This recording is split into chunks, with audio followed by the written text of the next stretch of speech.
হঠাৎ করেই বিএনপির নতুন সুর, তাদের এতদিনের ঘোষণা চেঞ্জ হয়ে গেছে। কারণটা কি দর্শক? বিএনপি বলে আসছে, প্রধানমন্ত্রীর পক্ষ থেকে ডাক্তার জাহিদ বলেছেন, স্থানীয় সরকার মন্ত্রী মির্জা ফখরুল ইসলাম আলমগীর বলেছেন এই অক্টোবরেই স্থানীয় সরকার নির্বাচন শুরু হবে, অক্টোবরেই তফসিল ঘোষণা হবে, এরপর স্থানীয় সরকার নির্বাচন। ক্লিয়ার কাট বলেছেন।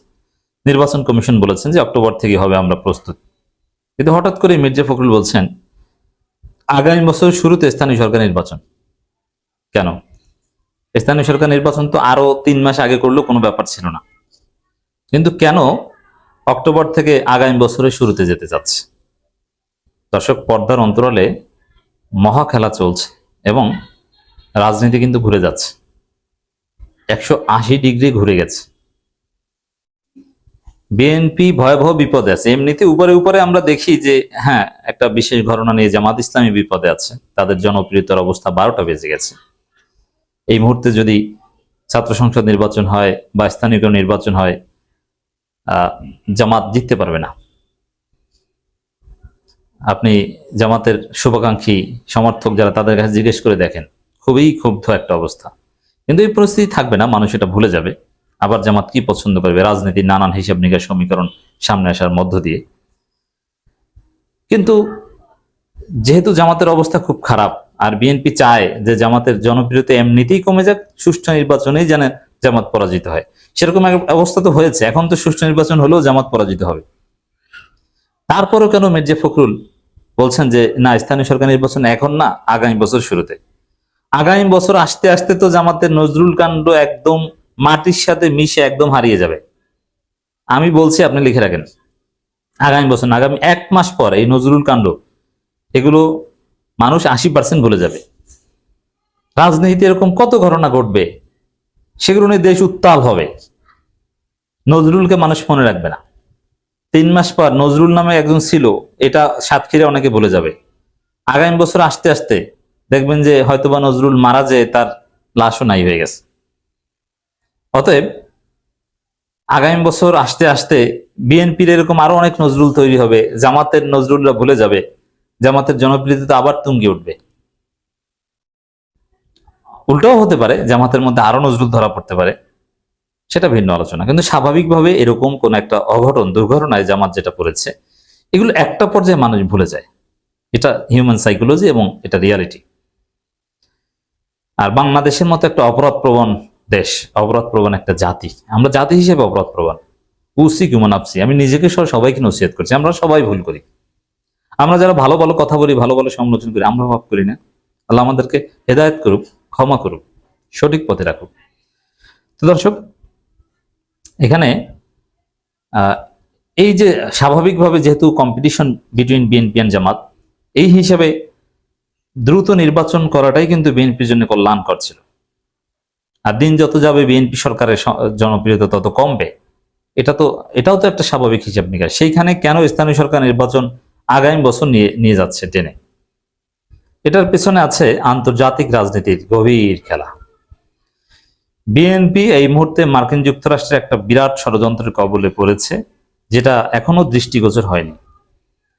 ডোনাল্ড ট্রাম্প তার বিশেষ দূত, দক্ষিণ এশিয়া ও মধ্য এশিয়া বিষয়ক ভারতের রাষ্ট্রদূত হিসেবেও যিনি নিযুক্ত, একদম স্পেশালি পলিটিক্যাল কোটায় যিনি এই বিশেষ দূত এবং রাষ্ট্রদূত, তাকে বাংলাদেশ বিষয়ে একটা অ্যাসাইনমেন্ট দিয়েছেন। ডোনাল্ড লুকে যেরকম অ্যাসাইনমেন্ট দেওয়া হয়েছিল সেই ডেমোক্রেট সরকারের আমলে, সেই ডোনাল্ড লু যেরকম ইমরান খানের পতন ঘটিয়েছেন, আরো অনেক ঘটনা ঘটিয়েছে, শ্রীলঙ্কার ঘটনা, আরো নানান কিছু, অনেকটা এই টাইপের একটা অ্যাসাইনমেন্ট দিয়েছে সেই সার্জিওগর, যে বাংলাদেশে যে দেখো তারা কি চীনের সাথে থাকবে না আমাদের সাথে থাকবে।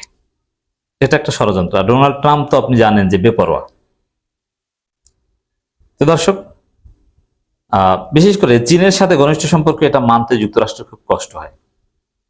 এখন যুক্তরাষ্ট্র যা চায় সেটি যে করতে পারবে, নট লাইক দ্যাট।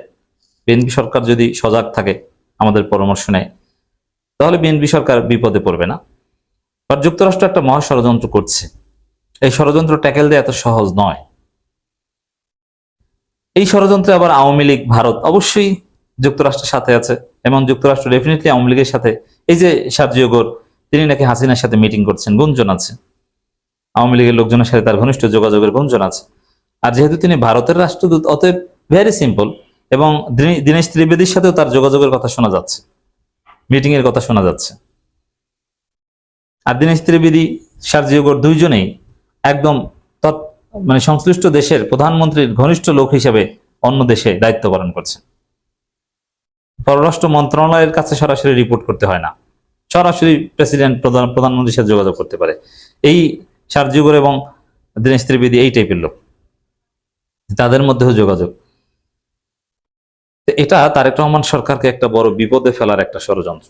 কারণ চীনের সাথে ঘনিষ্ঠ হওয়ার চেষ্টা করতে অতীতে যারা গেছে তারা সফলভাবে টিকতে পারেনি, তবে টিকতে পারাটাই আমাদের জাতির জন্য জরুরি। এই জন্য আমরা সবাই এই ক্ষেত্রে বিএনপি সরকারকে কোঅপারেট করতে চাই। এখন এই ষড়যন্ত্রের মধ্যে স্থানীয় সরকার নির্বাচন, এটা করার সাহস হয়তো বিএনপি সরকারের নাই। এই ষড়যন্ত্র 28 অক্টোবর বা পুরো এই শেখ হাসিনার ডিসেম্বরে দেশে ফেরা বা ইত্যাদি ইত্যাদি, পশ্চিমা মিডিয়াগুলো দেখবেন যে এখন কিন্তু কেউ কেউ শেখ হাসিনার বক্তব্য প্রচার করা শুরু করেছে, যেটা আগে তাদের ক্ষেত্রে একটা টেবু ছিল। এটা ষড়যন্ত্রের আলামত। এই মার্কিন যুক্তরাষ্ট্র এরকমই নিকৃষ্ট। আমি একটা উদাহরণ দিয়েছি আর একটা আলোচনায়, যেমন আরব বসন্তে যুক্তরাষ্ট্রের ভূমিকা ছিল মধ্যপ্রাচ্য এবং আফ্রিকার কিছু কান্ট্রি, যেমন মিশর, তিউনিসিয়া, এইসব দেশের স্বৈরশাসককে পতন ঘটানোর ক্ষেত্রে যুক্তরাষ্ট্রের ভূমিকা ছিল। গাদ্দাফির ক্ষেত্রে সরাসরি যুক্তরাষ্ট্রই পতন ঘটিয়েছে। তারপরে যে নির্বাচিত সরকার এসেছে, ওই নির্বাচিত সরকারকেও মার্কিন যুক্তরাষ্ট্র হটিয়েছে ষড়যন্ত্র করে। এটা মার্কিন চরিত্র। এবং তারা গণতন্ত্রের কথা বলে, অথচ পৃথিবীর বিভিন্ন দেশে গণতান্ত্রিক সরকারকে উৎখাত করিয়েছে যুক্তরাষ্ট্র সরাসরি সেনা অভ্যুত্থানের মাধ্যমে, সরাসরি যুক্তরাষ্ট্রের ভূমিকা। তো সেখানে বাংলাদেশে হাসিনা পতন ঘটিয়েছে, বাংলাদেশের জনগণ যুক্তরাষ্ট্রের ডেফিনেটলি আমাদের সাথে ছিল। এবং এখন সেই পতিত স্বৈরাচারের সাথে যোগাযোগ করে বাংলাদেশের গণতান্ত্রিক সরকারকে হটাতে যুক্তরাষ্ট্র দ্বিধাবোধ করবে না। এটাই হচ্ছে রাজনীতির একটা নোংরা চ্যাপ্টার। তো এই জন্যে যুক্তরাষ্ট্রের যে ষড়যন্ত্র চলছে, এটা মোকাবেলা করা এবং স্থানীয় সরকার নির্বাচন, এগুলো সব একসাথে করাটা কঠিন হয়ে যাবে। তার মধ্যে যদি আবার বিরোধী দলকে রাজপথে ঠেলে দেয় বিএনপি সরকার গণভোট এবং জুলাই সনদ নিয়ে, তাহলে এটা তাদের জন্য আরো বড় ধরনের ডিজাস্টার বয়ে আনবে। এই জন্য বিএনপি সরকারের জন্য সবচেয়ে জরুরি যে কাজ, যে গণভোট প্রশ্ন এবং জুলাই সনদ প্রশ্নে বিরোধী দলের সাথে যে ইখতিলাফ আছে, এটা মিটিয়ে ফেলুন। তাহলে আপনি অনেকটা সেফ জোনে চলে গেছেন। কারণ জামাত যদি সত্যিকার অর্থে আপনাদের বিরুদ্ধে ওইভাবে এই মুহূর্তে রাজপথে না নেমে যদি আপনাদের কোঅপারেট করে, যুক্তরাষ্ট্রের ষড়যন্ত্রের হাত থেকে যদি আপনাদেরকে বাঁচাতে চায়, ভারতের ষড়যন্ত্রের হাত থেকে যদি আপনাকে বাঁচাতে চায়, তাহলে আপনি অনেকটা নিরাপদ। তো দর্শক, পর্দার অন্তরালে কিন্তু এই ধরনের ষড়যন্ত্র চলছে, যার ফলে স্বাভাবিক যে নির্বাচনী কার্যক্রম বা রাজনীতির অনেক কিছু স্থগিত করে বিএনপি ওই ষড়যন্ত্র মোকাবেলা করার প্রস্তুতি নিচ্ছে।